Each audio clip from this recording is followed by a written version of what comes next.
Bienvenue à tous à ce nouveau webinaire organisé par Training You. Je suis très heureux aujourd'hui de recevoir Adrien Bonnet. Alors, ce webinaire va parler de pourquoi travailler en banque d'affaires. D'abord, comment travailler en banque d'affaires, pourquoi c'est intéressant de travailler en banque d'affaires et on reviendra bien sûr sur le parcours et le métier d'Adrien pendant la session. Ce webinaire va être organisé en 3 parties. Première partie très courte où je vais juste rappeler qui on est et ce que fait Training You. Deuxième partie, on va discuter avec Adrien et je vais lui poser quelques questions sur son parcours et son métier. Et dans une troisième partie, vous aurez vous aussi l'opportunité d'interpeller Adrien. Vous pourrez lever la main, on vous donnera la parole et vous pourrez bien sûr poser vos questions. Voilà, alors c'est parti. Quelques mots d'introduction sur Training You. Moi, je m'appelle Guillaume Pommier. J'ai cofondé Training You en 2019 avec Young Tseguan. Avant ça, j'ai étudié à Sciences Po à Strasbourg et à l'ESSEC.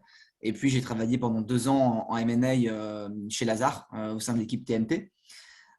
Et puis, j'ai constaté en tant que candidat, d'abord quand j'étais à votre place, et en tant que recruteur ensuite, je peux passer beaucoup d'entretiens pour cette équipe pendant 2 ans, qu'il y avait un décalage quand même assez élevé entre ce qu'on apprend dans les cours à l'école et les exigences des process de recrutement pour ces métiers-là. Et sur ce constat, on a lancé Training You en 2019 avec comme objectif principal de compléter les cours de l'école pour aider les étudiants à faire 2 choses. Premièrement, à préparer mieux l'entretien d'embauche, qui est un moment crucial et je pense qu'on va y revenir avec Adrien ensuite. Et deuxièmement, à acquérir des compétences opérationnelles, des skills qui sont nécessaires quand on débute sa carrière dans ce secteur. Donc, on a accompagné plus de 3000 étudiants depuis le lancement de Training You en 2019, principalement avec notre plateforme de cours en ligne où on a plus de 100 abonnés qui rejoignent la plateforme chaque mois et aussi avec des sessions de coaching qui sont organisées avec des coachs dont Adrien fait partie. On pourra en reparler. Et on a aussi beaucoup de partenariats avec des écoles ou des assos étudiantes. Et certains nous connaissent certainement aussi via les nombreuses conférences qu'on fait dans ce cadre-là. Et vous avez aussi quelques références ici. Voilà, c'est tout ce que j'avais à vous dire pour Training You. Je suis très heureux de t'accueillir, Adrien. Un grand merci. Adrien est associate au sein de la Banque City à Paris, mais tu vas bien sûr le dire mieux que moi. Donc, peut-être la première question, c'est Adrien, est-ce que tu peux te présenter rapidement et rappeler aussi les principales étapes de ton parcours? Ah, t'es en mute, Adrien, juste. Ouais. Top, nickel. Moi, je disais bonjour à tous et merci Guillaume. Je suis super ravi d'être là. C'est mon premier webinaire avec Training You et j'espère plein d'autres. Donc effectivement, moi je suis dans l'équipe IB de City à Paris, dans l'équipe généraliste et on va y revenir. Toujours intéressant effectivement de retracer un peu le parcours pour que chacun puisse un peu s'identifier. Moi j'ai commencé j'ai fait Sciences Po après le bac. J'ai fait une année d'échange aux US où là j'adorais l'éco, j'adorais la finance. Et du coup, j'ai switché. Je suis allé à Berkeley 1 an, puis je suis revenu ensuite à Sciences Po. Là, j'ai fait le master finance et stratégie. Et j'ai fait 1 année de césure, année que je recommande évidemment énormément. Et j'ai fait là à ce moment-là mon premier stage en M&A chez Odo. Stage donc chez Odo en mid-cap, M&A ICM, DCM. Et là, j'ai adoré le métier, j'ai voulu poursuivre et je me suis accroché. Je suis allé chez Citi. J'ai rejoint Citi donc en stagiaire, en deuxième partie de césure, au bureau de Paris.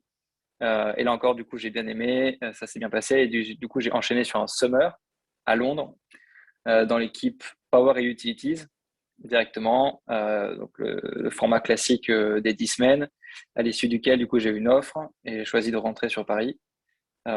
Et on pourrait y revenir, mais grosso modo, parce que j'avais envie d'être resté dans cette dynamique généraliste, pas être spécialisé sur un secteur. On va éventuellement rediscuter de comment est un peu setup les banques en général, et notamment Citi. Mais en l'occurrence, moi, je voulais faire plein de secteurs différents. Je suis revenu, j'ai fait ma deuxième année de master. J'étais plutôt content parce que j'avais déjà un job. J'ai fait une petite parenthèse dans une startup, euh, hyper intéressant aussi, et on pourra y revenir. Et ensuite, voilà, j'ai rejoint Citi il y a 3 ans et demi. Merci Adrien pour ces rappels. Prochaine question, un petit peu revenons à la genèse du parcours. Pourquoi tu t'es intéressé au départ au métier de la banque d'affaires? C'est quoi les raisons qui t'ont poussé à rentrer dans ce domaine-là et à faire des stages? Ouais, écoute, il n'y a pas de. Moi, je crois pas trop aux illuminations. Je me suis pas réveillé un matin en me disant, il faut absolument que je fasse du M&A. La réalité, c'est que du coup, ça se construit de fil en aiguille. Je me suis passionné par l'économie petit à petit, en fait, après le bac, enfin, surtout à Sciences Po. J'ai fait un peu de la recherche en économie. J'ai trouvé que la recherche en économie, c'était un peu lent, pas assez rapide, pas assez stimulant, en tout cas un peu trop solitaire comme type d'effort. En tout cas, ça ne me convenait pas. Je suis revenu du coup beaucoup plus à la finance, d'abord macro, ensuite internationale, sur laquelle j'ai fait un peu de recherche à Berkeley. Et ensuite, du coup, j'ai switché sur la partie finance d'entreprise, corporate finance. Et là, en fait, j'ai juste trouvé ce qui me convenait dans la mesure où, en fait, c'était le MNS et notamment la finance d'entreprise. On a vraiment le sentiment d'être au cœur du réacteur de ce qui se passe dans l'économie. Donc, en fait, c'est à la fois hyper concret parce qu'on est au cœur d'activités des entreprises, activités économiques et business du quotidien. Et en même temps, voilà, on bosse dans le cycle économique. On a vraiment le sentiment de faire des choses concrètes au quotidien et d'alterner entre l'actualité, le très gros et l'hyper concret. Et donc aujourd'hui, c'est marrant parce qu'il y a quelques années, j'aurais jamais cru que je serais là pour dire ouais, la banque d'affaires, le M&A, tout ça, c'est trop bien. Et en fait, en maturant un peu et les années passant, en fait, je me suis vraiment rendu compte, moi, à titre perso, que j'adorais ce que je faisais. Et pour plein de raisons, notamment parce que du coup, le M&A, en fait, du fait d'être un peu au cœur du réacteur, c'est extrêmement intense, c'est extrêmement intense effectivement au niveau des horaires, du temps qu'on y passe. Euh, et ça, on pourra y revenir si vous avez des questions. Mais c'est extrêmement intense d'un point de vue change intellectuel, où en fait, on apprend tout le temps des trucs nouveaux. On est sur plein de secteurs différents, donc il faut tout le temps découvrir des nouvelles choses, apprendre, comprendre. Il y a, les gens parlent de ce qu'on appelle une sorte de courbe d'apprentissage. En fait, je trouve que l'image est pas bête. Il y en a vraiment le sentiment de progresser à mort d'un point de vue technique, d'un point de vue business, d'un point de vue économique.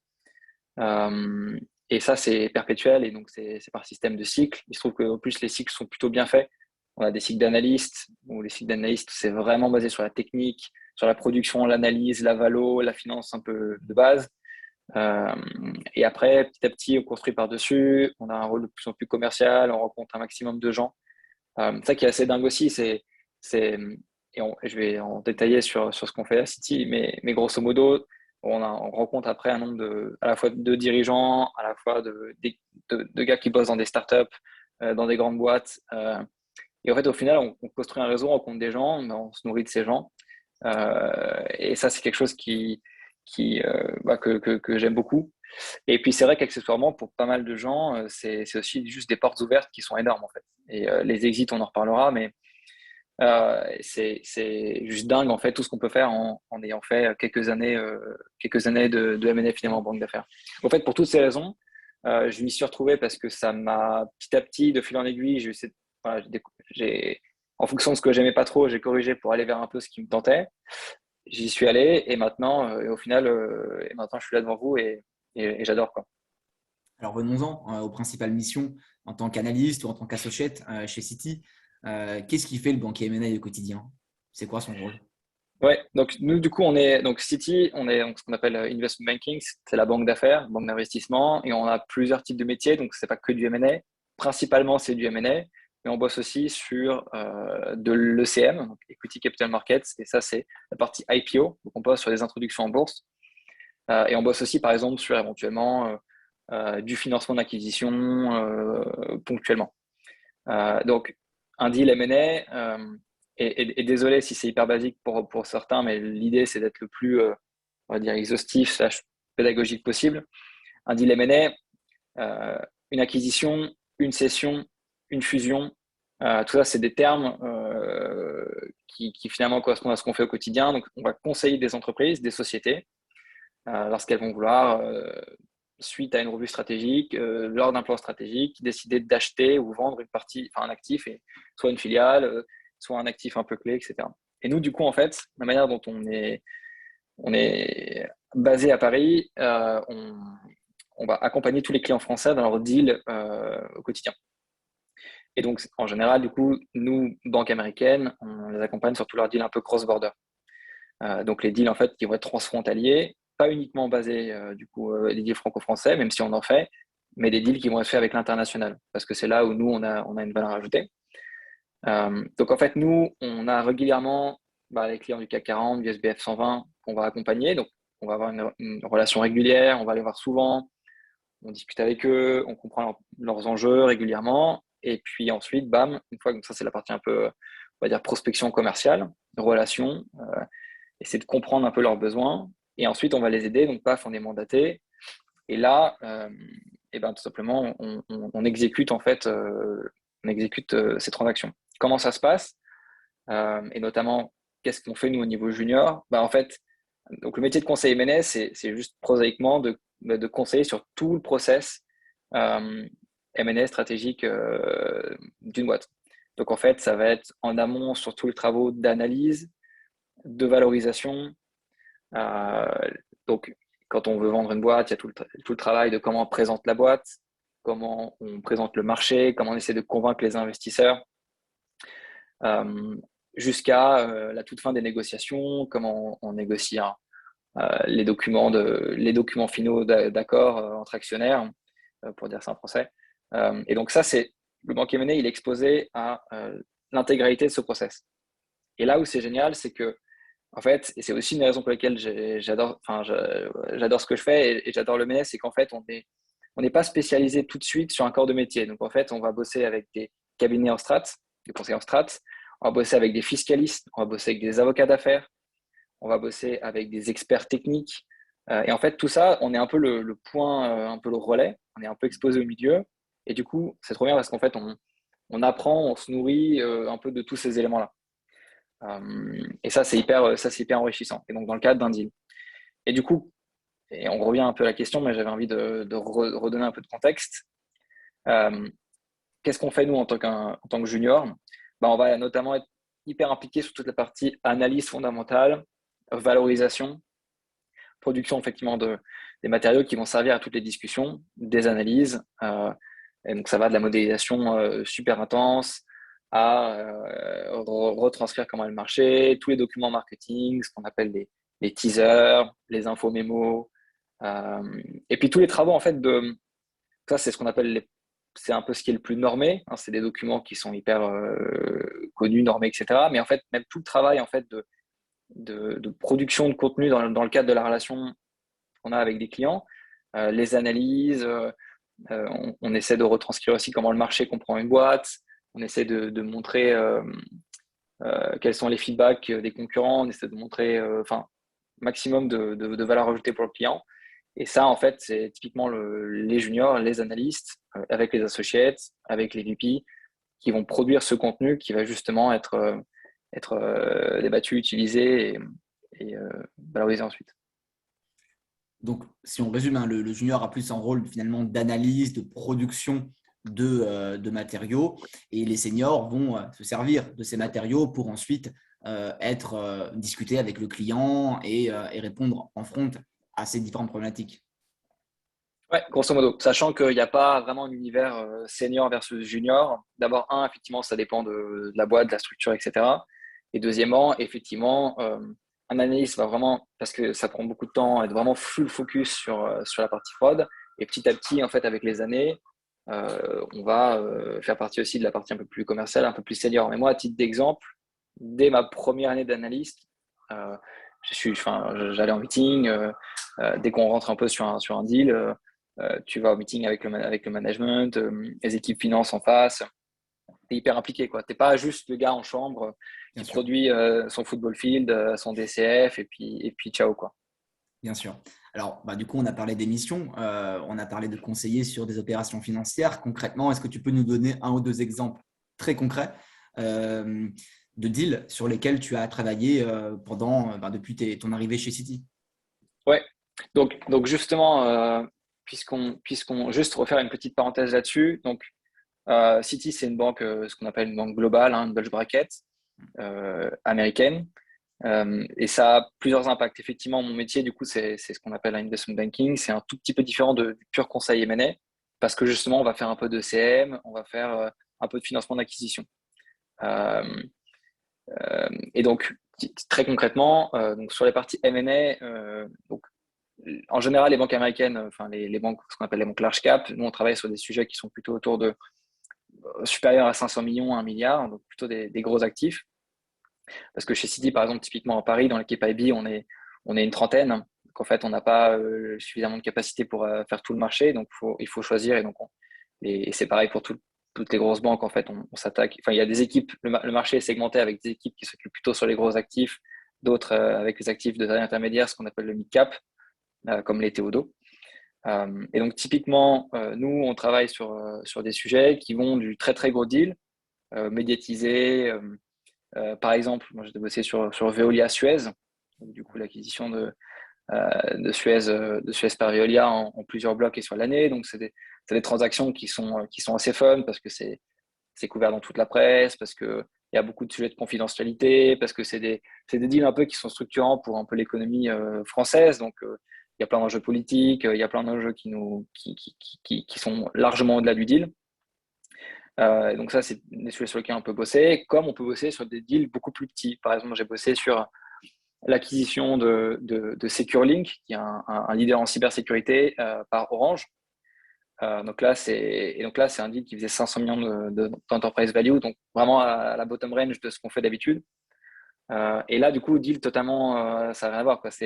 C'est beaucoup plus petit, des équipes sont beaucoup plus petites, il y a beaucoup moins d'enjeux de confidentialité, etc. Et en fait, paradoxalement, c'est aussi parfois les deals les plus fun, en fait, parce que c'est celui sur lequel bah, tu es beaucoup plus impliqué à titre individuel, tu as beaucoup plus d'impact.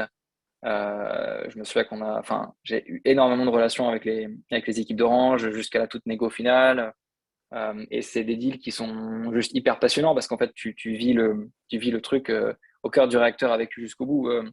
Petit exemple sur ce deal, jusqu'à la toute dernière journée de négociation, on devait essayer de négocier au maximum ce qu'on mettait, par exemple, pas le prix final, pour faire simple. Et donc, mon but, c'était pas juste de faire un DCF, mais c'était essayer de trouver où est-ce qu'on pouvait, entre guillemets, gratter un peu de valeur sur le BFR, sur différents ajustements qu'on peut faire. Donc là, du coup, tu dois appeler les auditeurs, tu dois appeler les gars en TS pour essayer de trouver des petites solutions un peu last minute. Et tout ça pour être dans une négo finale. Donc en fait, après, le client s'en sert pour sa négo finale et toi, tu as eu un impact hyper direct, quoi. Donc en fait, la mission est hyper variée. C'est pas juste effectivement, tu fais ton deck avec ton pack de valo, machin, etc. C'est, euh, c'est vraiment de l'accompagnement jusqu'au bout. Donc ça, c'est le type un peu de deal sur lesquels on peut être amené à bosser. Euh, mais pas que, par exemple, typiquement, donc j'ai travaillé aussi sur des introductions en bourse. Notamment, j'en ai fait trois en fait depuis que je suis arrivé. On a travaillé sur l'introduction en bourse de Believe, qui est la startup euh, qui s'occupe de la distribution digitale de musique. Et là, qui est un deal hyper excitant parce que là, du coup, ça n'a rien à voir. On change des Veolia Suez et des univers un peu plus grosse structure, grosse gouvernance, à bosser pour une startup. Donc en fait, on peut largement être dans une banque américaine qui est censée être une très grosse banque et bosser justement pour des startups avec un contact direct avec le CEO, avec toute l'équipe derrière. Donc ça, c'était assez fun. Ou des introductions en bourse comme Veralia, qui était un leader de production de bouteilles en verre, enfin de contenants alimentaires et à destination des boissons spiritueux. Ou alors j'ai bossé sur Exclusive Networks, qui est aussi un leader en cyber. Donc en fait, ce qui est hyper intéressant, c'est que c'est plein à la fois de deals différents, M&A, IPO, un peu de financement, etc.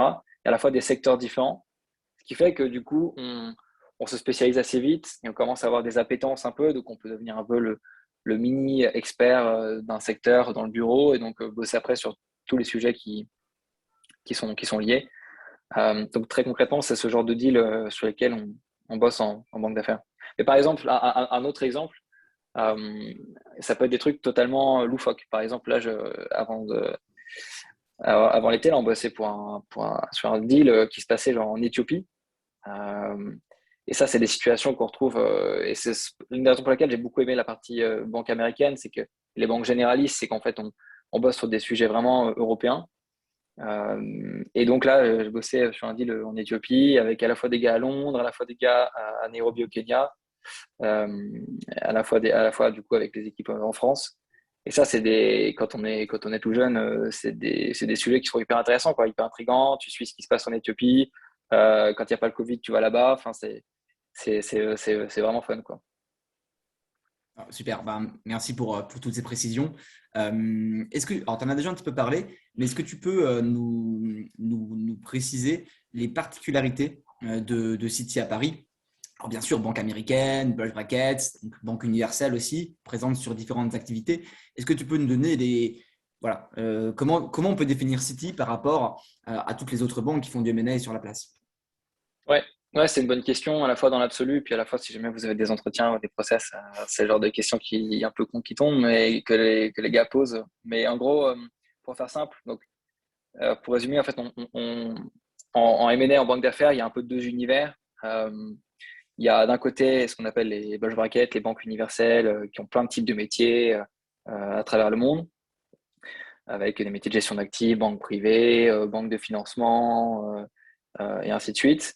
Et la partie des sociétés qui sont purement spécialisées en conseil, fusion acquisition, il faut juste produire du conseil. Et ce qu'on appelle dans le jargon les boutiques, c'est les Lazare, les Rothschild, les Centerview, et qu'on oppose en fait un peu à ces banques généralistes qui sont toutes les autres, de BNP, AJP, AGS, etc. La particularité donc, du coup, nous, Citi, c'est plus la partie bulge brackets. Et au sein des bulge brackets, il y a des petites différences encore. Il y a des banques qui vont et c'est le cas de Citi, en plus proposer, en plus du coup du service, des services un peu classiques d'une bulge bracket, proposer d'utiliser leur bilan. Donc en fait, Citi va pouvoir prêter, apporter du financement dans le cadre de deal. Et en fait, ça, c'est un vrai différenciant. Alors, c'est pas les seuls. On a Bank of America qui fait aussi ça. On a JP Morgan. Mais en tout cas, ce type de structure place vraiment au cœur de leur proposition le fait de pouvoir mobiliser le bilan. Et en fait, c'est intéressant parce que ça permet de gagner des deals. Je sais que typiquement, sur Veolia, ça nous a permis aussi de se positionner correctement parce qu'on était aussi capable de financer l'acquisition. Donc, en fait, tu viens proposer un service de conseil, mais tu viens aussi proposer la possibilité de mobiliser ton bilan et de venir aider finalement ton client dans la réalisation du deal. Après, il y a et du coup, typiquement, je sais que MS et GS le font aussi, mais plutôt dans une moindre mesure culturellement. Donc, en fait, un vrai différenciant, je trouve, chez Citi, c'est cette partie justement de mobiliser le bilan et qui est extrêmement utile et intéressante. Et comment ça se passe et juste, je vous montre comment est structuré Citi à Paris. De la même manière que quasiment toutes les bulge brackets européennes et anglo-saxonnes et mondiales, mais il y a un coverage qui est fait par les équipes dans le pays. Donc, nous, en France, on couvre les clients français au sens large, qu'ils aillent faire des deals en France et à l'international. On a des experts sectoriels qui sont basés dans les hubs européens, donc chez nous à Londres, où là, en fait, on va retrouver des équipes spécialisées donc, sur toute l'Europe, mais sur un secteur donné, les mecs en infra, les mecs en TMT, etc. etc. Et du coup, ensuite, tu as aussi des banques, tu as aussi des équipes qui sont basées dans le pays dans lequel potentiellement tu veux aller. Et donc, du coup, ce qui est juste génial, c'est qu'en fait, sur chaque deal, tu as l'équipe de Londres qui couvre le secteur et qui t'apporte un peu tous les éléments basés sur l'industrie un peu spécifiques. Il y a nous, et puis il y a les équipes sur place. Donc, en fait, tu te retrouves à bosser sans arrêt avec des gens qui sont basés à travers le monde, qui sont basés à Londres. Et donc, évidemment, tu bosses que en anglais, mais surtout, du coup, c'est hyper enrichissant en fait de bosser avec des gens partout dans le monde, quoi. Et ça, c'est un des trucs aussi que j'aime beaucoup, c'est que tu bosses avec plein de cultures différentes, dans plein de pays différents, et avec plusieurs personnes à travers le monde, quoi. Alors, c'est vrai que c'est intéressant, je rebondis. C'est moi qui ai connu une autre banque d'affaires, Lazare, totalement différente. Ben, c'est vrai qu'on n'avait pas cette dimension-là. On était vraiment très Paris-centré et on avait très peu de relations avec d'autres bureaux, surtout l'équipe TNT qui était assez TNT Paris-centré, quoi. Donc, je pense que c'est une vraie différence. Et bien sûr, la mobilisation du bilan est impossible dans ces boutiques-là. Et effectivement, on est souvent dans des grosses opérations en commanda avec des bulge brackets comme City qui peuvent, elles, du coup, mobiliser le bilan, à aider sur le financing. Et je pense que ça aide, en fait, Adrien, pour vous à avoir des mandats. Le fait de jouer sur cette double casquette de conseil M&A et aussi de financeur. Ouais, très clairement, très clairement. Je suis assez d'accord avec toi. Et du coup, effectivement, le commanda est très souvent une réalité et c'est assez intéressant. Du coup, c'est pas parce que enfin, faut pas non plus se leurrer, c'est pas parce que les sociétés du coup de conseil spécialisées, donc les boutiques, ont pas de mobilisation de bilan du coup, elles sont perdues. Au contraire, c'est le fait d'être aussi, d'avoir une identité qui est aussi full focus M&A dans l'ADN, avec des partenaires qui sont intégrés, plus nombreux et intégrés dans les plus hautes sphères, etc. et hyper complémentaires. Donc en fait, très souvent, on est en mandat avec effectivement Rothschild ou Lazare. Voilà. Ok. Du coup, on va continuer peut-être sur City. C'est quoi les exigences de City dans le recrutement des stagiaires ou des juniors? Qu'est-ce que vous attendez et quelles sont les connaissances et compétences à mobiliser pour intégrer City?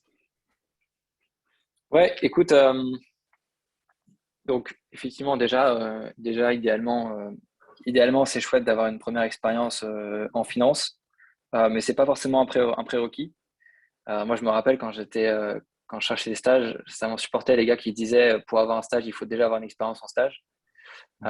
Et du coup, grosso modo, chez nous, ça nous arrivait d'avoir plein de gens qui justement commencent aussi en M&A, donc ça, c'est aussi une réalité.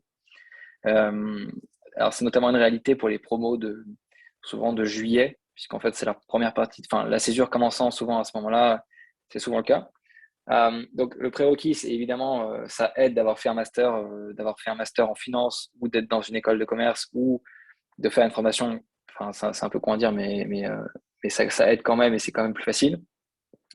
Et après, je trouve qu'en termes de prérequis, l'idée, c'est en fait d'avoir des gens qui sont curieux, hyper proactifs et qui ont envie d'apprendre, qui ont envie d'être. En fait, justement, le principe du métier, c'est d'apprendre beaucoup, c'est apprendre et beaucoup. Donc, il y a effectivement une quantité de travail importante, un apprentissage important. En fait, c'est vraiment un rythme accéléré, quoi. C'est un stage accéléré et du coup, l'idée, c'est d'avoir des gens qui sont au maximum curieux, proactifs, assez courageux d'une certaine manière, parce qu'il faut un peu de courage aussi pour, euh, pour rejoindre un peu ce type d'environnement, parce qu'effectivement, c'est fréquent de travailler jusqu'à tard le soir, 22, 23, minuit, voire plus.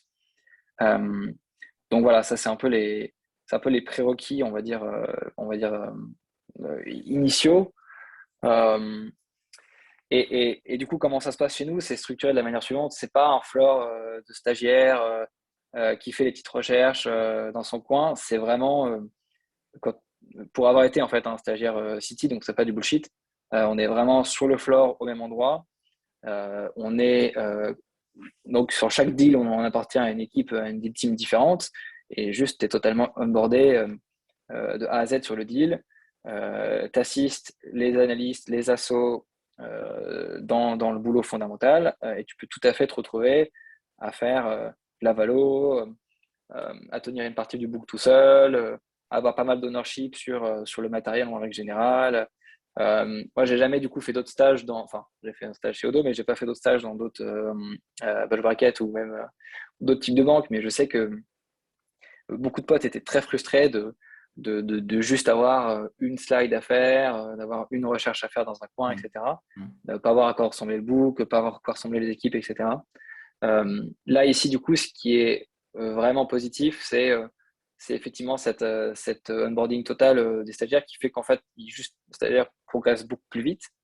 Vous allez progresser beaucoup plus vite. J'ai progressé du coup beaucoup plus vite que si j'étais un peu dans mon pool, dans mon coin, quoi. C'est aussi intéressant parce que du coup, tu vois exactement comment le deal se passe, c'est quoi l'environnement, le feeling un peu sur un floor. En fait, sur un deal, mine de rien, il y a quand même beaucoup de choses qui passent pas forcément toujours par mail. Il y a beaucoup de feeling que tu n'as pas forcément toujours par écrit. Et donc, le fait de justement être sur le floor Mm. euh, avec tout le monde, justement, te permet de vraiment ressentir comment ça se passe en fait dans le métier, quoi. Pragmatiquement, chez nous, il y a 6 slots de stagiaires. C'est parmi les plus gros ratios entre stagiaires et taille de l'équipe sur Paris. Euh, donc, il y a beaucoup de place. Et ça, c'est très chouette. Grosso modo, toutes les promos sont toujours hyper contentes du déroulé du stage.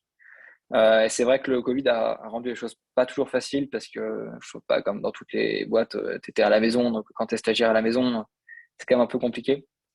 Euh, All in all, je crois que les gens étaient tous contents. Moi, j'ai été assez content, à tel point que j'avais même accepté de faire un stage encore derrière à Londres. Bon, la réalité, c'est que quand tu as la possibilité de choper potentiellement une offre d'emploi, tu te poses pas la question et tu y vas, même si j'aurais préféré être en vacances. Et voilà. Donc, c'est comme ça que ça se passe chez nous. Beaucoup d'onboarding, beaucoup d'implication. Et en fait, total ownership en fait, sur pas mal de sections du book aussi, quoi. En fait, toi, quand tu es manager, en fait, après, ça dépend des personnalités de chacun. Moi, mon type, c'est que tu as envie de donner le plus d'ownership possible aux personnes pour que ce soit juste intéressant et pas leur demander de toujours faire des tâches ingrates. Évidemment, en fait, il y a toujours des fois des parties qui sont plus ingrates que d'autres parce il faut formater les trucs correctement. Enfin, le but, c'est pas de faire un tableau idyllique et totalement bisounours du métier. Il faut aussi faire des trucs hyper pragmatiques, terre à terre, prosaïques. Il faut reformater des trucs. Il faut faire des recherches sur des trucs. Il faut faire des trucs de base, corriger du wording, etc. Choses qui sont partagées aussi dans notre métier. Ça fait partie du job et du délire, mais, euh, mais c'est hyper, pour moi, c'est all in all, c'est hyper enrichissant. Et même en première partie de césure, c'est un très bon, c'est un très bon jump finalement, un très bon setup parce que ça permet après derrière de faire encore d'autres, d'autres métiers et d'autres expériences. Alors Adrien, est-ce que tu peux nous raconter un peu comment se déroule le process de recrutement des stagiaires chez Sisi? Ouais, ouais, bien sûr, effectivement. Le process de recrutement est le suivant. Il a pas mal évolué au fil du temps. Euh, il commence par un test en ligne. Euh, Ces trucs-là sont horribles. Euh, je déteste ces trucs. Quand j'étais en stage, je me suis planté quasiment à la majorité de mes tests en ligne.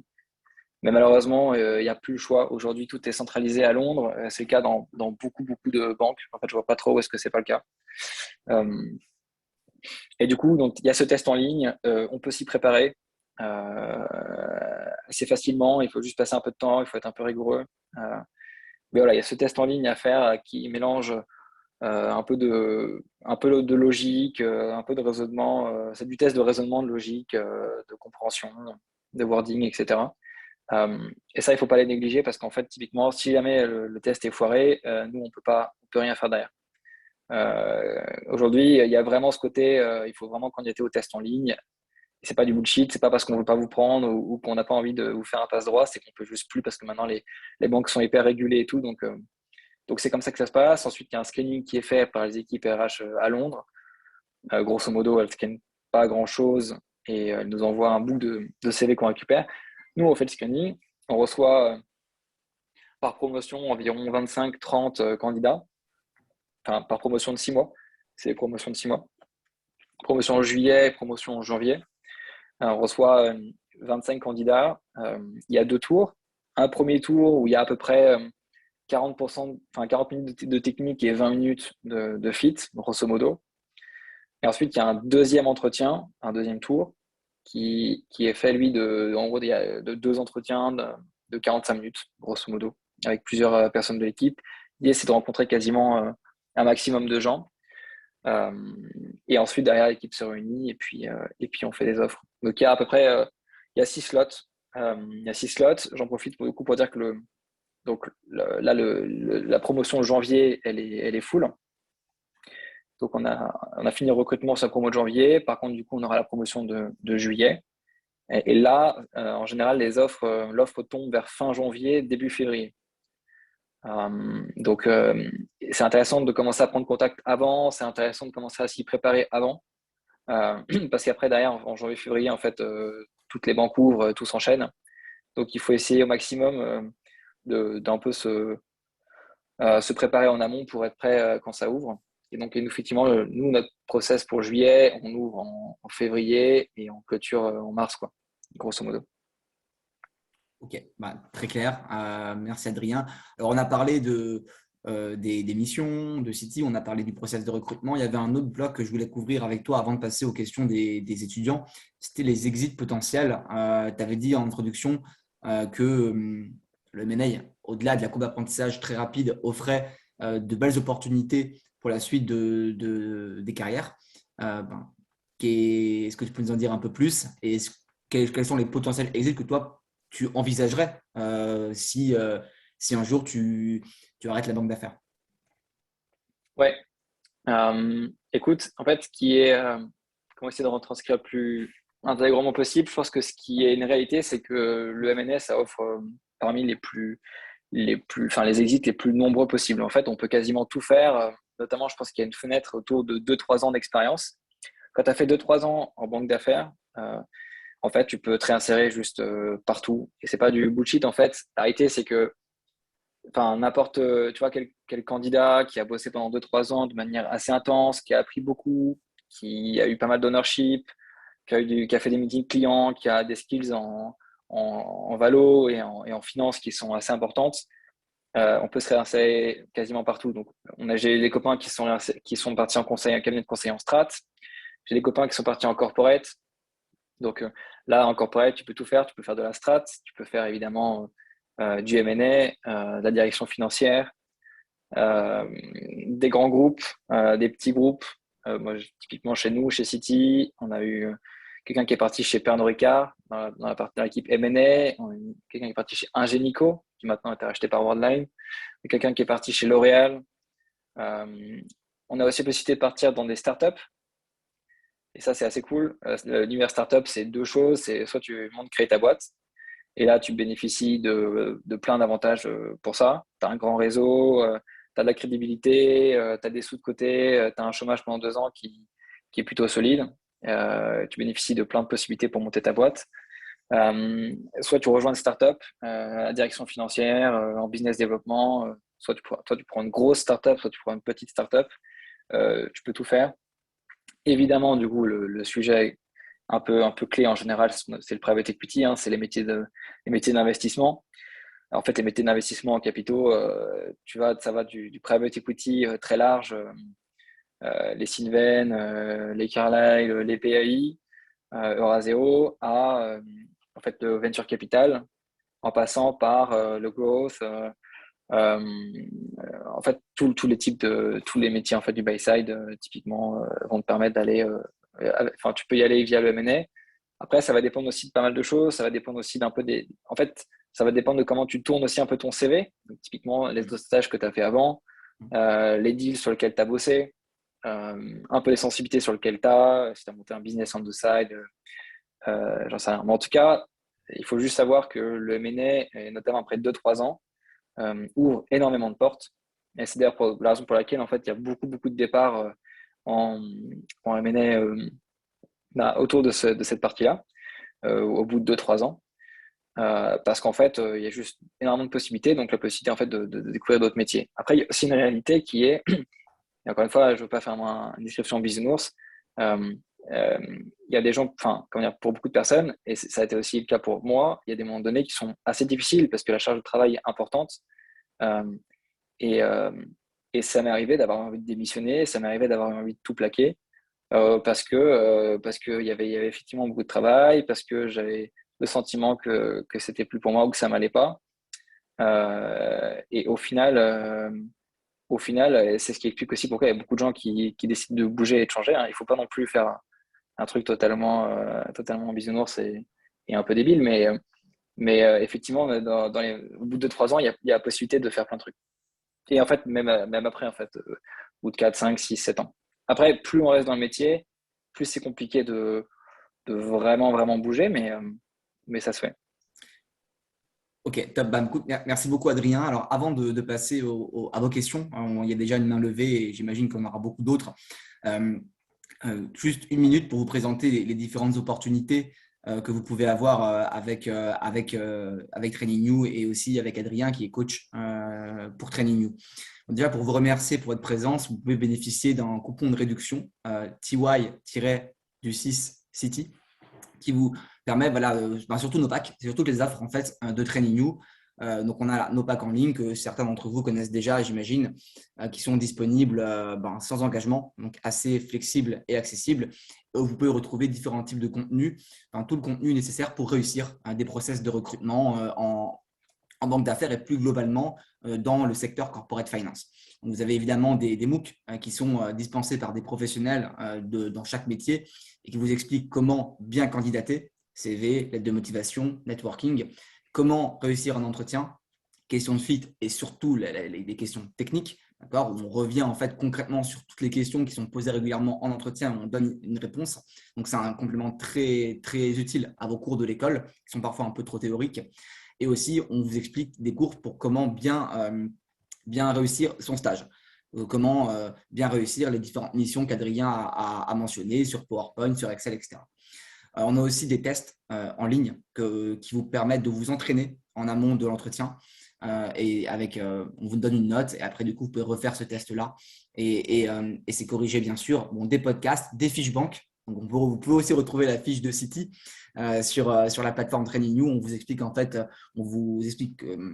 particularités de la banque, du process de recrutement, des deals récents conseillés par la banque, des arguments pour répondre à la question pourquoi cette banque et les principales questions posées en entretien aussi. Et puis enfin, on a de la mise en relation avec des banques partenaires pour les abonnés du pack premium. Si votre profil match les critères de recrutement de la banque et si vous réussissez un test de qualification technique sur notre plateforme, on est capable de vous recommander auprès de partenaires. Pour vous donner un petit coup de pouce dans le screening et dans le process de recrutement. Et Adrien, qui est un coach, peut, évidemment, à condition que vous réussissiez le test City qui est indispensable, peut bien sûr ensuite, pour les abonnés du pack premium, donner un petit coup de pouce dans le process City. Mais c'est un des exemples de partenaires sur qui on peut se baser pour recommander des bons candidats. Voilà. Donc ça, c'est les principales opportunités de… Ah oui, et le coaching, j'ai oublié le coaching. On a un réseau de 35 coachs environ qui peuvent vous coacher à la carte sur n'importe quelle thématique. Ça peut être entretien blanc, ça peut aussi être un cas que vous avez à faire, ça peut être du CV, ça peut être du networking. Bref, ces coachs-là travaillent quasiment tous dans les plus grandes banques et fonds à Paris et peuvent bien sûr vous avoir en session de coaching qui dure 1h30. Ça dure 1h30 et vous décidez en fait du moment de la thématique de la session. Et Adrien, tu pourrais aussi en parler un peu de ces expériences-là. Mais Adrien a déjà fait beaucoup de coaching pour nous et ça s'est, je pense, très bien passé à la fois côté étudiant et pour Adrien. Voilà, voilà ce que je voulais vous dire. On peut passer maintenant aux différentes questions. Je vous invite peut-être à lever la main et je vais vous donner la parole pour que vous puissiez poser vos questions à Adrien. Alors, on a Marlon qui a une question. Donc, Marlon, tu peux la poser. Oui, merci beaucoup. Je voulais simplement savoir si, pour rentrer en CDI, il était préférable de faire un stage de fin d'études, si on n'a pas eu le temps d'en faire un chez City en césure, ou si le fait de faire un summer à Londres permettait ensuite d'avoir une opportunité dans les bureaux de Paris directement. Ouais, écoute, salut Marlon. Très bonne question. Alors chez nous, comment ça fonctionne effectivement? Donc, quand je dis chez nous, c'est en fait les banques un peu américaines, enfin anglo-saxonnes classiques. Effectivement, ton summer te permet d'avoir une offre pour un an après, donc pour 10 mois après exactement. Donc quand tu fais ton summer à Londres, tu as une offre en général dans l'équipe dans laquelle tu as fait ton stage. Et tu as la possibilité, effectivement, si tu veux revenir sur Paris, en tout cas chez nous, de demander, et notamment si les équipes de Paris te connaissent, tu as la possibilité de demander à revenir sur Paris pour la promo d'après. Donc ça, c'est une réalité.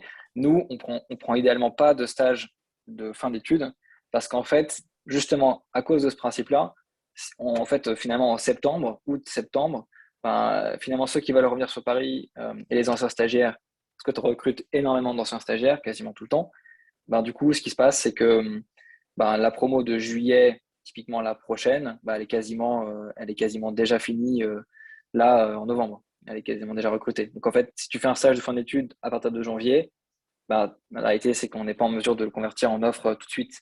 Il va falloir attendre encore 12 mois. Et donc, c'est la raison pour laquelle on évite ça. Merci beaucoup. Merci Marlon pour ta question. Merci Adrien pour la réponse. On a une autre question de Pierre-Louis. Pierre-Louis, tu peux la poser. Oui, bonjour Guillaume, bonjour Adrien, merci pour cette présentation. Ma question, elle était peut-être plus dirigée vers en fait, le côté exécution. Tout à l'heure, vous parliez de deal en commanda avec les banques et du coup, je me demandais comment se passait un peu la distribution des rôles entre les banques commandatées sur un deal. Est-ce que des fois, la concurrence entre les banques d'affaires, elle pouvait carrément nuire à la bonne exécution du deal? Voilà, ce qui m'intéressait de savoir. Ouais, écoute Perlu, c'est un bon point. Alors en règle générale, la réponse est grosso modo, tout se passe de manière assez smooth. Euh, la, comment dire, la séparation des tâches, elle se fait soit de manière totalement explicite. Donc en fait, au début de chaque deal, tu as ce qu'on appelle un kick-off, un meeting de démarrage. Et là, pendant ce kick-off, chaque banque, chaque entité va avoir un peu son stream. Et donc, ça se fait de manière assez explicite, donc du coup assez simple. C'est des équipes, enfin, grosso modo, les équipes sont pas très nombreuses, donc en fait, tout le monde se connaît plus ou moins. Et donc, en fait, la répartition, tu vois, elle est assez smooth. La manière dont les gens bossent ensemble est assez smooth. Effectivement, très souvent, nous, on va leader un peu la partie financement en plus, typiquement, qu'un Rothschild. Mais grosso modo, il n'y a pas vraiment de, tu vois, de compétition malsaine entre les banques. Je pense que d'abord parce qu'on se retrouve sur plein de dossiers différents, ensuite parce que sinon, tu n'as pas envie de desservir un peu le deal, la situation, ton client, etc. Tu as plein de choses qui te dépassent, qui vont largement au-dessus des petites compétitions. Euh, et la réalité en plus, c'est que les compétitions, honnêtement, elles sont pas si. Tu vois, il y a ce qu'on appelle les league tables, tout le monde te dit qu'il veut être devant, etc. La réalité, c'est que en fait, tu as juste envie de bien faire ton taf, tu as envie que le deal se passe bien, tu as envie que ton client il puisse vraiment réaliser ce qu'il a envie de faire. Toi, tu as envie de progresser, tu as envie de t'entendre bien enfin, avec tout le monde. Donc, en fait, tu n'as pas cet univers vraiment, tu vois, comme on voit, ultra clivant, des league tables. Cette année, on est premier, on veut absolument être premier. Enfin, tu vois, c'est moins le cas dans la réalité, en fait. D'accord, merci. Merci Pierre-Louis pour la question et merci Adrien pour ta réponse. On a une autre question de Marius. Marius, tu peux la poser. Vous m'entendez? On t'entend. Ouais. Ok, merci. Du coup, je voulais poser une question. À un moment, tu as dit que tu as eu des phases où tu voulais arrêter, que tu en avais marre, etc. Comment est-ce que on gère une baisse de morale comme ça, surtout quand on est pris dans un process sur des semaines où on peut finir à 2-3 heures du matin? Comment est-ce que on se rebooste pour garder la motive et se relancer? Ouais, écoute, ça, c'est une question, c'est pas une question simple. C'est pas une question simple. La réalité, c'est que ça dépend de chacun, ça dépend des situations, ça dépend de plein de choses.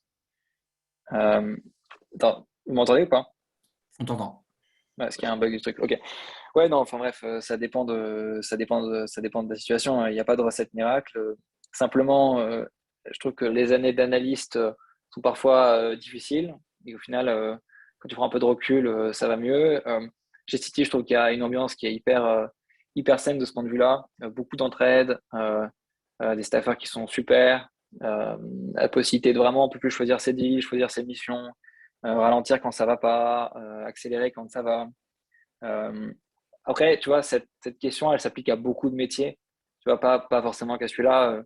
Enfin, je sais pas, à ma femme, des fois, elle a aussi, enfin, qui est totalement dans autre chose. Tu as des situations où tu es assez vite un peu sous l'eau, en burn-out, etc. Donc, en fait, moi, à titre perso, si je veux te donner un peu de réponse, ça passe pas mal par le sport, ça passe pas mal par des vacances, ça passe pas mal par juste en fait alterner entre un peu souffler et relancer la machine. Chez City, tu as de quoi faire du sport, tu as une salle dans les locaux, tu as une piscine juste à côté, et tu as un environnement qui est hyper un peu à l'américaine, quoi. C'est-à-dire en fait, comment dire, assez healthy, assez respectueux des sujets perso, de pouvoir faire du sport, etc. Donc en fait, au final, tu vois, j'ai réussi à trouver mon équilibre un peu facilement dans les moments où t'es un peu sous l'eau, quoi. Et quand tu es un peu sous l'eau, en fait, toi, tu demandes un peu à ralentir, tu prends un peu quelques jours après, un peu plus calme. C'est pas en fait systématique. En fait, ça dépend des boîtes, mais c'est pas systématique. En tout cas, chez nous, tu vois, de faire des trucs hyper intenses tard, tout le temps. Tu vois, tu te prends 3 semaines une phase un peu exigeante, ensuite ça ralentit un peu, ensuite tu reprends, etc. Ok, top, merci. Merci Marius et merci Adrien pour la réponse. On a une autre question de Marie-Océane. Marie-Océane, tu peux la poser. Oui, bonjour Adrien et Guillaume. Je voulais savoir pour le programme Training You, est-ce que c'est valable pour justement les stages qui commencent en juillet de première partie de césure pour l'année prochaine? Alors, du coup, je suis pas sûr d'avoir bien compris. C'est du coup, est-ce que c'est valable pour la première partie de Oui, césure en juillet, c'est ça? est-ce que si on s'inscrit maintenant, on sera préparé pour Oui, présenter oui. les stages à partir Oui, de bien juillet? sûr. Moi, Adrien, tu me corriges si jamais tu penses différemment. Moi, je pense que la majorité des offres pour des stages en M&A, c'est publié entre 4 et 6 mois avant la date d'entrée. Donc, pour juillet, la majorité des process vont commencer entre janvier et mars. Donc, je considère que si par exemple, tu veux te former un peu avant, ben, c'est bien peut-être de consacrer le mois et demi qui te reste à bien réviser la technique, à bien te préparer, potentiellement un petit peu networker avec des professionnels. Et comme ça, quand la majorité des offres vont être publiées à partir de janvier, tu seras bien prête et tu pourras sereinement répondre aux différentes offres et obtenir des entretiens. Donc, moi, je considère que le timing est très bon pour juillet maintenant. Merci. Oui, Et clairement, je confirme. pardon, donc Et, est-ce que ça marche par emploi du temps ou on choisit nos horaires de Non, participation? une fois que tu es connecté à la plateforme, tu as accès à tous les contenus en illimité dès le premier jour et jusqu'au jour où tu résilies l'abonnement. Enfin, jusqu'à la fin du mois où tu résilies l'abonnement. Voilà. D'accord, Donc, merci. tout est accessible directement. ouais, et du coup, je complète éventuellement. Donc, effectivement, le timing est top. Moi, je sais que quand j'avais commencé à chercher des stages, j'avais commencé pas mal à bosser en novembre, décembre. Nous, on ouvre effectivement en janvier. On fait passer pas mal de gens fin janvier, début février. Et on clôture grosso modo le recrutement en février. Donc, effectivement, le timing est pas mal. Et effectivement, moi, à titre perso, du coup, je suis coach sur la plateforme. J'ai coaché pas mal de gens finalement depuis le début. J'ai contribué à placer des étudiants chez MS, chez nous, chez City, ou même des full-time jobs dans d'autres endroits. À titre perso, je recommande de commencer à faire du coaching avec moi ou un autre, grosso modo, sur cette période novembre-décembre, pour justement commencer à bien se chauffer pour attaquer assez vite finalement en janvier les process. Merci beaucoup. Top. Merci Marie-Océane et merci Adrien pour la réponse, le complément de réponse. On a une autre question de Pedro.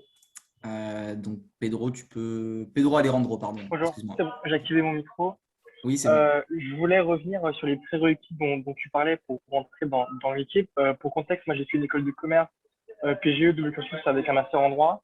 Mais j'ai fait une césure, mais j'ai fait que du droit et pas du droit corporate M&A. Je voulais savoir si c'est pas un peu préjudiciable de me présenter en banque d'investissement, parce que comme j'ai pas fait, enfin comme j'ai fait que du droit, ils pensent que je ne sais pas, enfin j'ai pas les capacités numériques, etc. Alors que j'ai par ailleurs fait une école de commerce. Enfin, je sais pas si c'est possible de débuter après un parcours qui est très marqué juridique. Ouais, clairement. Absolument. Il n'y a pas de. Enfin, tu vois, justement, enfin, comment dire, le but aussi des entretiens fit, et notamment, c'est pour ça on rencontre pas mal de gens aussi, c'est justement, tu vois, d'écouter, de comprendre les parcours. Enfin, tu vois, il faut pas non plus, enfin, il n'y a pas qu'un seul parcours, un seul parcours linéaire où tu fais école de commerce, prépa école de commerce, master finance et stage, tu vois. Au contraire, justement, le fait que tu aies un peu de cohérence dans ton parcours est aussi hyper intéressant. Enfin, en tout cas, c'est ma vision. Donc non, on a recruté des gens qui n'avaient pas justement des parcours entre guillemets classiques. C'est pas du tout ce que je considère classique, mais en tout cas, voilà, t'es largement le bienvenu, ouais, bien sûr. Merci beaucoup. Merci Pedro Alejandro, merci Adrien. La prochaine question, c'est David qui avait levé la main. Donc, tu peux la poser, David. Bonjour, c'est une question pour vous deux. Ce serait pour savoir à quelle fréquence enfin dans quelle mesure vous êtes disponible si on participe au programme Training You en Pack Premium Sur le avec, coaching, tu veux dire? sur le coaching, mais aussi, je sais pas, pour poser des questions toutes simples Ok, sur la vie en M&A, en bien IB, sûr. et aussi nous aider à nous orienter vers quel parcours en IB. Bien sûr. Alors, bon, le coaching est quelque chose qui est en plus que le simple pack. Parce que le pack, c'est du contenu en ligne que tu peux consommer quand tu veux. Bien sûr, si tu as quelques questions, tu t'adresses directement à moi. On peut effectivement en faire un call, voilà, le cas échéant pour répondre à tes questions, mais ce n'est pas en soi quelque chose qui est formellement compris dans le pack, parce que tu comprends bien qu'on a beaucoup d'étudiants sur la plateforme et que je ne peux pas forcément répondre à tout le monde. Voilà, c'est un peu compliqué. Donc, mais bien sûr, de manière un peu informelle, si tu as des questions, tu passes par moi et je peux t'aider. Et ensuite, pour le coaching, ça se passe de manière très smooth. C'est-à-dire que si jamais les étudiants qui sont abonnés ou pas d'ailleurs veulent faire du coaching, ils nous écrivent ou ils s'inscrivent sur le site. Moi, ensuite, je propose ce coaching à différents coachs selon leur disponibilité. Et ça prend, selon aussi la réactivité et la disponibilité des coachs, ça peut prendre quelques heures ou juste 2-3 jours, mais vraiment maximum. Adrien est par exemple très réactif. Donc en vrai, ça se fait de manière très smooth, très rapide. Et ensuite, je fais juste une mise en relation entre Adrien et l'étudiant pour que vous puissiez caler un créneau qui vous arrange tous les deux. Et après, du coup, c'est Adrien qui gère, donc je lui laisse compléter la réponse. Ouais, Merci. et moi, à titre perso, ma manière de fonctionner, en fait, c'est qu'effectivement, donc en tant que coach, nous, on est rémunéré sur une session de coaching par TrainingView. Mais moi, en fait, je vais assez au-delà de tout ça, en fait, et je ne refacture pas à TrainingView, mais en gros, mon but, c'est vraiment de vous aider, vous accompagner tout le long du process. Donc, en fait, moi, je vais, une fois qu'on a fait la séance de coaching, technique, fit, etc., spécifique, derrière, ma ligne est totalement ouverte, WhatsApp, SMS, sur une base un peu 24/7, où en fait, si vous avez des questions qui sont suite à ce qu'on a fait, on les revoit ensemble, on se repasse un petit coup de fil s'il faut. Là, je rediscutais avec quelqu'un qui est encore en plein process, je lui donne des conseils, je l'aide à… Il se trouve que du coup, quand on est en banque d'affaires, on a un peu des copains à droite à gauche, donc j'ai des amis chez MS qui peuvent le recevoir. Enfin, du coup, ça va vraiment au-delà on va dire, du deal, c'est vraiment juste un peu du mentorat, parce qu'une fois qu'on crée un peu une relation, j'ai du plaisir à ça. Et donc, du coup, en faisant un coaching avec moi, après, derrière, ça ne s'arrête pas là, quoi. On continue à discuter. S'il y a des questions un peu plus implicites, enfin, pas implicites, mais des questions plus déconnectées du technique, plus de conseils, de mentorat, etc., c'est pas quelque chose qui va être, entre guillemets, chiffré. Et ça, c'est quelque chose que j'ai du plaisir à faire et à vous conseiller, et à vous guider, et à vous mettre en relation au maximum, quoi. Merci beaucoup. Ça, c'est plus perso. Super. Ok, super. Je vais je vais vous ajouter sur LinkedIn pour qu'on puisse en reparler. Et dernière question, excusez-moi. Est-ce que vous savez s'il est possible pour des élèves comme nous, français, de postuler aux propositions de stage en Suisse? Ou s'il y a un problème de sponsoring, de visa? Alors, sur la Suisse, j'avoue que c'est assez spécifique. Donc, j'ai pas envie de te dire de conneries, mais sur la Suisse, normalement, ça pose pas trop de problèmes. Parce qu'à mon avis, je voulais faire ça aussi. Il faut juste qu'il y ait une forme de, entre guillemets, de cohérence pour pouvoir passer un peu le screening, si tu veux. Je ne sais pas si tu as éventuellement déjà bossé en Suisse, si tu as déjà étudié en Suisse, ça aide. Enfin, entre guillemets, tant il n'y a aucun problème. D'un point de vue visa, je pense que ça ne pose pas de souci non plus. Et d'un point de vue CV, il faut juste essayer d'avoir toutes tes chances pour passer le screening et idéalement d'avoir déjà un peu de background suisse si possible. Très bien. Merci beaucoup. Mais si tu as des questions très spécifiques là-dessus, on peut s'en reparler plus tard si tu veux. Parfait. Je vous recontacterai. Merci. Merci David. Merci Adrien. On a la prochaine question de Yvan. Donc Yvan, tu peux la poser.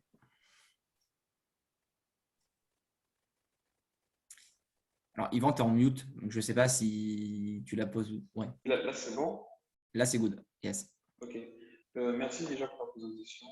C'est vrai que la séance d'aujourd'hui, c'était particulièrement pour les stages et summer, mais j'aimerais savoir si pour le CDI, il est possible d'intégrer un poste d'analyste sans forcément avoir eu des stages en M&A. Typiquement, dans mon cas, j'ai eu des stages en TS, Venture Capital, et actuellement, je suis en conseil, stratégie, organisation. Mais j'aimerais voir si possible me projeter. Je suis un poste en analyste et IB chez City. Est-ce que c'est possible ou c'est un peu tricky? Ouais, écoute, Yvan, salut. Enfin, d'un point de vue général, la réponse, c'est tout est possible. Tu vois, enfin, c'est un peu dommage de se mettre des limites. Après, bon, effectivement, ça aide quand même de savoir où on met les pieds. Et surtout, en fait, tu vois, la question, je te la retournerai un peu, c'est est-ce que c'est pas aussi intéressant d'explorer un peu le métier, tu vois, comment ça se passe concrètement, un métier en IB dans une banque d'affaires, pour savoir si ben, la culture te plaît, l'environnement te plaît, le métier te plaît. Et je pense que faire un stage au-delà, enfin, je ne parle pas en termes de prérequis, machin, city, etc., mais c'est plus pour toi, tu vois. Est-ce qu'au final, ça te plaît, tu vois? Et je pense que l'intérêt du stage, c'est pas forcément de rajouter des trucs sur ton CV, c'est aussi de voir juste est-ce que ça me plaît, quoi. Est-ce que l'environnement me plaît, est-ce que la culture me plaît, est-ce que l'intensité me plaît, etc. Donc, et en fait, si tu veux, du coup, rétrospectivement, quand tu es recruteur, tu te dis, il y a toujours ce petit risque qu'en fait, la personne soit un peu déçue ou en fait ne sache pas vraiment.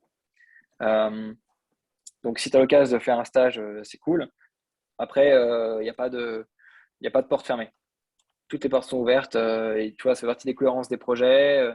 On sera ravis aussi de te rencontrer. Tu vois, essayer d'un peu comprendre ton parcours, etc. Donc, il ne faut pas non plus être fermé. Mais moi, je posais plus la question, tu vois, dans l'autre sens pour toi, pour être sûr que tu fais un choix qui te correspond, quoi. C'est plus ça. Parce qu'effectivement, un stage, ça dure que 6 mois. Un CDI, il faut quand même idéalement s'accrocher un peu plus, quoi. D'accord. Merci Ok. beaucoup, Yvan. Merci, Adrien, pour la réponse. On a Cédric qui a une question. Tu peux la poser, Cédric. Oui, bonjour tout le monde. Est-ce que vous m'entendez?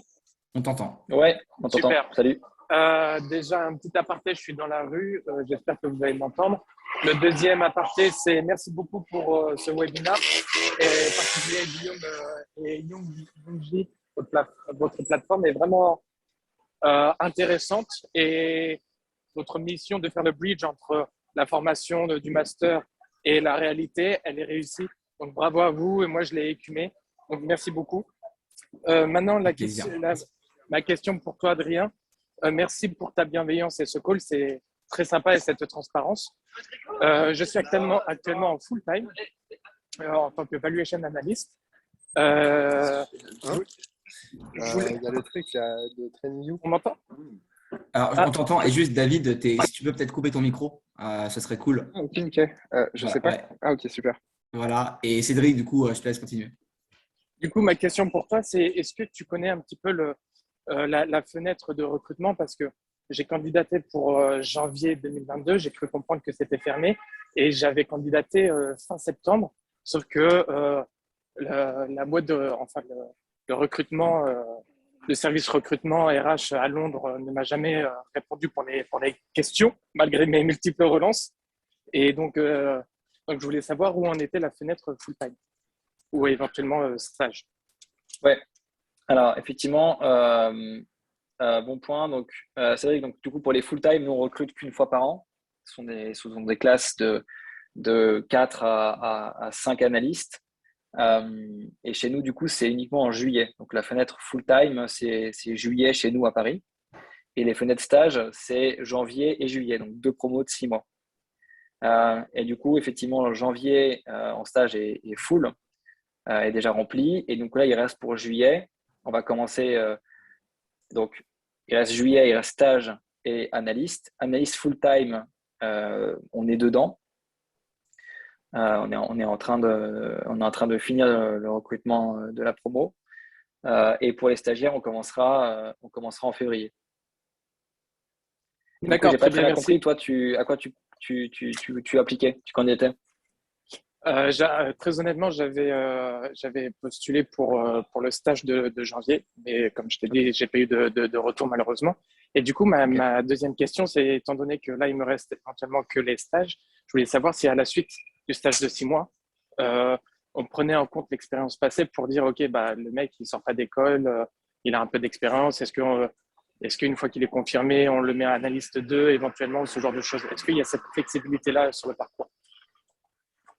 Écoute, pour être tout à fait honnête, il n'y a pas une très grande flexibilité. En fait, immédiatement, tu as la possibilité après d'avoir effectivement des accélérations, des fast track la possibilité de, typiquement le fait si tu es un peu plus âgé, si tu as déjà un peu bossé avant, de pouvoir justement, tu vois, tu fais ta première année d'analyste, après bam, tu passes à analyste 3. Ou alors tu fais ta deuxième année d'analyste et bam, tu passes à associate. Ça, c'est possible et ça se fait. Ça s'est beaucoup fait dans le bureau de Paris. J'ai eu la chance d'en bénéficier aussi. Donc ça se fait. Mais te dire que tu seras recruté analyste 2 dès le début, ça serait te mentir. Donc je pense que la réponse sera plutôt non. Par contre, tu as largement la possibilité derrière, et ça a été le cas chez nous.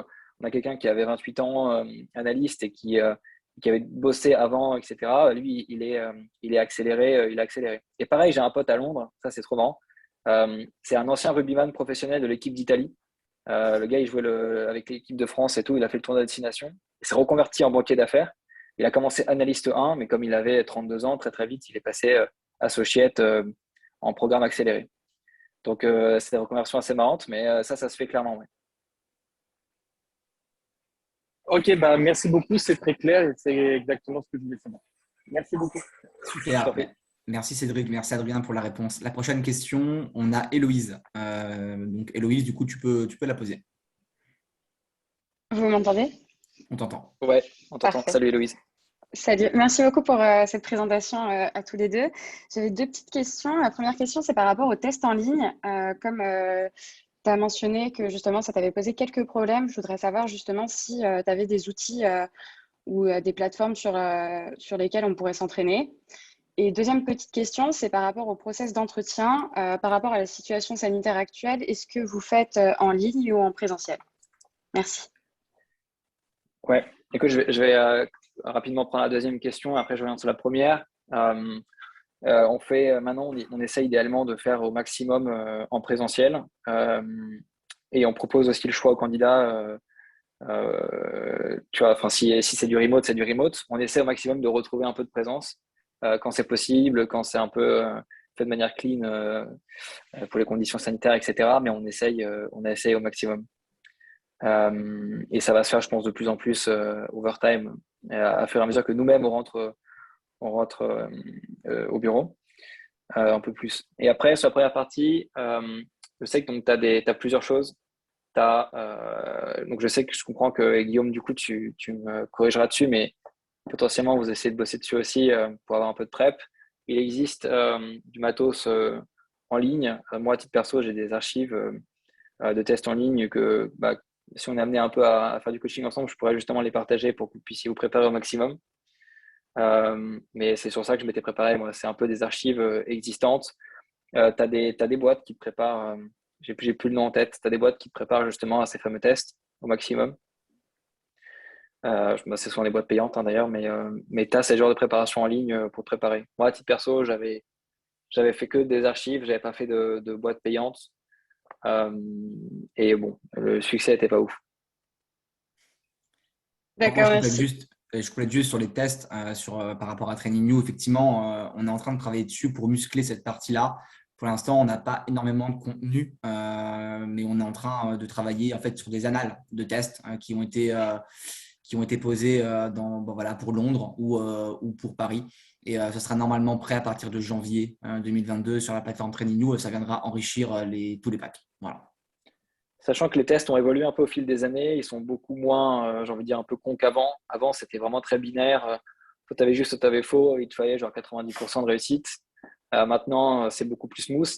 Et en fait, ce qui se passe, c'est qu'on peut prendre des gens on va évidemment prendre des gens qui ont maximisé les résultats au test, mais aussi on peut prendre des gens qui ont un peu moins bien réussi. Ça ne veut pas dire que quand c'est foiré, mais quand c'est un peu moins bien réussi, ça marche aussi. Donc, il y a un peu plus de latitude là-dessus. Donc, il faut un peu moins se stresser sur les tests qu'avant. C'est plus aussi catastrophique. Merci beaucoup. Merci Loïse et merci Adrien pour la réponse. On a Nicolai qui a une question. Tu peux la poser, Nicolai. Oui, vous m'entendez? On t'entend. Ouais, on t'entend. Bonjour, Salut Nicolai. merci beaucoup. Bonjour. Merci beaucoup d'abord pour cette présentation.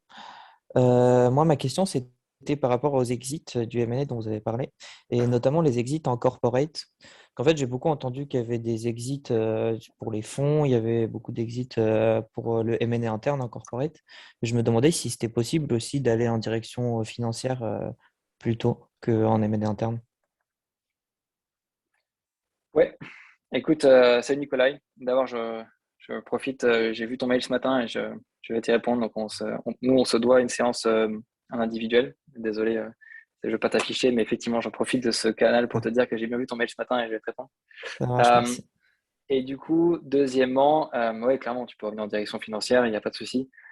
C'est même des très belles évolutions de parcours. Je réfléchis si j'ai un copain qui a fait ça. Euh, typiquement, en fait, chez L'Oréal, le M&A est en partie rattaché à la direction financière. Je crois qu'il y en a un qui est parti aussi en bras droit du CFO. Donc, très clairement, tu peux largement faire ce genre de choses. Dans les grosses startups, ça marche aussi très, très bien. Tu peux, en fait, après le M&A, justement, rejoindre typiquement bras droit du CFO d'une grosse startup. Tu peux aussi, après, à terme, reprendre CFO d'une filiale d'un groupe, d'une filiale de division. Tu peux aussi devenir CFO d'une boîte qui est sous LBO. Ça, c'est aussi un challenge qui est extrêmement intéressant. En plus d'être un peu stimulant et ça, c'est assez cool aussi. Tu peux largement faire ça et notamment le fait d'avoir fait un background M&A, ça t'aide. Donc, c'est absolument envisageable. C'est des D'accord. carrières très intéressantes aussi. Merci beaucoup. C'est juste que j'avais pas d'exemple concret, j'avais jamais entendu ça, donc je voulais poser la question. Si ça t'intéresse, je pourrais éventuellement te mettre en relation avec des personnes qui l'ont fait. Si tu voudras leur poser des questions, je pense à des anciens de City ou des anciens de chez MS qui ont fait ça. Je pourrais te D'accord. mettre en relation si tu veux. Parfait, mais merci beaucoup. Tu me diras. Oui, merci. Merci Nicolas et merci Adrien. Le temps passe, donc du coup Adrien, n'hésite pas à me dire si jamais tu n'as plus trop le temps. On a encore deux mains levées. On va prendre ces deux questions. Alan, du coup, pour la première. Allô, vous m'entendez? On t'entend. Ouais, D'accord, salut. super. Bonjour et merci pour cette présentation, c'était super enrichissant. Alors moi, j'ai une question par rapport au Spring. Bon, je ne sais pas si vous en avez déjà parlé, mais en gros, comment ça se passe pour les sprints chez City? Et est-ce que les sprints pourraient être une sorte de tremplin, en gros, pour un summer chez City? Ouais, Merci. ouais, exactement. Salut Alan. Bah ouais, c'est une bonne question. J'en ai pas parlé. J'en ai pas fait moi, donc c'est vrai que je maîtrise un peu moins bien, mais grosso modo, effectivement, sur à peu près le même calendrier, je crois que c'est à partir de août, tu peux effectivement candidater au Spring, qui ont lieu du coup au printemps d'après. Ce Spring, qui est un format de une semaine, 10 jours, te permet ensuite de candidater au Summer l'été d'après. Donc en fait, 14 mois plus tard, 14 mois plus tard, ouais. Et ensuite, après, le Summer te permet en général d'avoir une offre. En fait, le Spring, c'est assez smart pour pouvoir sécuriser un Summer qui lui-même te permet de sécuriser une offre. Donc, c'est un peu des portes d'entrée dans la banque d'affaires qui sont un peu des bons ponts, des bons passe-droits qui sont vraiment pas mal. Pas toujours évident de choper un Spring, mais tu peux effectivement candidater dans plein d'endroits différents. Et je trouve que le format est pas con parce que ça te permet aussi un peu plus de rencontrer des gens, networker, leur poser des questions, voir un peu comment ça se passe. Mais dis-toi juste qu'il faut que tu le fasses 2 ans avant ta remise de diplôme. Parce que justement, en fait, ton, ton Spring te donne accès après à ton Summer 14 mois plus tard. D'accord? Et après, ton Summer te donne accès 12 mois plus tard pour avoir une offre full-time. D'accord, merci beaucoup. Merci Alan, merci Adrien. Je t'en prie. On a Théodore qui avait la deuxième question dont j'ai parlé. Donc Théodore, tu peux la poser. Oui, bonjour. Vous m'entendez? On t'entend. Ouais. Merci beaucoup pour cette présentation qui était très intéressante. J'avais une question. Je sais que certaines banques, Lazare notamment, font du conseil au gouvernement, notamment en restructuration de dette. Je voulais savoir si chez Citi, vous faites ça aussi. Ouais, écoute, c'est une très bonne question. La réponse, c'est non. Malheureusement, en fait, c'est un métier qui est alors, similaire par certains aspects, mais assez différent. Chez Citi, on n'en fait pas. Et effectivement, Lazare en fait, Rothschild en fait. Ils ont des très, très belles équipes là-dessus. C'est des métiers qui sont quand même très spécifiques, très, très politiques aussi. Enfin, comment dire, et naturellement, du coup, c'est encore plus politique que ce qu'on fait. Et c'est des métiers qui sont passionnants. Et moi, j'avais envisagé faire ce métier aussi parce que c'était un peu ce que je faisais quand j'étais en recherche. Mais effectivement, Citi n'en fait pas, non. D'accord, merci. Et vous savez, par exemple, quelle banque autre que Rothschild et Lazare fait ça? Ouais, alors il faut que je retrouve 2-3 noms. Est-ce qu'on pourra se parler sur un autre canal, mais tu as des sociétés un peu de conseil indépendantes. Il faut que je retrouve. Alors, moi j'ai un nom à te donner, Théodore. Il y a aussi une boîte qui s'appelle GSA Ouais, ok. qui fait ça à Paris. Mais comme tu as dit, Adrien, plus petite boîte, un peu moins connue, ces équipes-là que Rothschild ou Lazare. Et il doit y en avoir d'autres aussi, mais c'est le seul nom que j'ai en tête à part les boutiques dont on a parlé. D'accord, merci beaucoup. Bon, peut-être on arrive à la fin de la session. On a encore peut-être pas mal de questions sur le QNR, mais je ne veux pas abuser de la disponibilité d'Adrien. Donc, peut-être si certains ont des questions par la suite, n'hésitez pas à revenir vers moi par mail ou vers Adrien. Et on sera heureux d'y répondre. Il me reste à vous remercier tous pour votre présence. On était très contents de vous proposer ce webinaire intéressant sur les métiers de la banque d'affaires et en particulier chez Citi. Bien sûr, n'hésitez pas pour ceux qui veulent booster leur préparation à faire du coaching avec Adrien ou à travailler sur nos différents packs. Le code TYCT est disponible jusqu'à ce soir si vous voulez avoir 20% de réduction. Et il me reste encore le mot de la fin. C'est pour toi, Adrien. C'est pour te remercier encore très sincèrement d'avoir consacré un peu de ton temps à Training New et aux étudiants aujourd'hui. Ouais, merci Guillaume. Merci à tous d'être là, puis pour vos questions. C'est un format qui est parfois un peu frustrant parce qu'on aimerait avoir encore plus de dialogue, plus d'échanges. Donc, je serais ravi de pouvoir passer un peu plus de temps avec chacun d'entre vous.